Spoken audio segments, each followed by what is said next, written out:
प्रश्न कभी भी यह नहीं है कि मैं कौन हूं या हम कौन हैं। प्रश्न हमेशा से यह है कि मैं क्या हूं और हम क्या हैं। हम चेतना से बने पदार्थ हैं। हमारा मूल अस्तित्व चेतना से बना है। हम शाश्वत जागरूक हैं। हम शाश्वत चेतना हैं। हमारी सत्ता सदैव है। हम अनंत हैं। हमारा अस्तित्व कभी खत्म नहीं होता।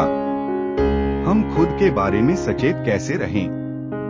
हम अपनी चेतना के बारे में सचेत कैसे रहें? हम खुद को कैसे खोज सकते हैं? हम खुद को कैसे पा सकते हैं? ऐसा तभी होता है जब आप अपनी चेतना को बाहर से खींच लेते हैं। यानी आप अपनी आंखें बंद कर लें और स्वयं में स्थित हो जाएं।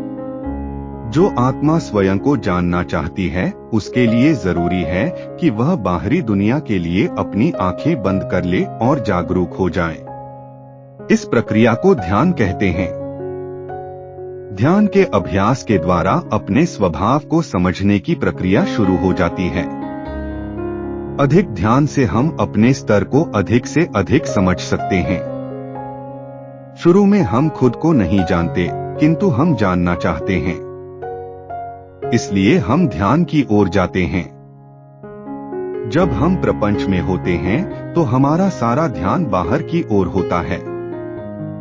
हमारा सारा ध्यान देखने और सुनने पर केंद्रित रहता है, किंतु जब हम अपनी आंखें बंद करते हैं तब हम अपने भीतर की ओर केंद्रित हो जाते हैं। हम केंद्रित दृष्टा और श्रोता बन जाते हैं। हम खुद पर केंद्रित हो जाते हैं, वह चाहे जो भी है। इसके अलावा जब हम अपनी सांस के प्रति जागरूक होना शुरू करते हैं तो वह हमें जल्द ही हमारे मूल स्वरूप की ओर ले जाती है। हम साधारण, प्राकृतिक, सहज, कोमल, शांतिपूर्ण, मृदु एवं शांत चित्त श्वास के साथ एक हो जाते हैं। तब आप प्राकृतिक रूप से ध्यान में बहने लगते हैं। आप जागरूकता के प्रति सचेत होना शुरू करते हैं। फिर आप चेतना के प्रति सचेत होना शुरू हो जाते हैं। आप जानना आरंभ करते हैं कि आप क्या हैं।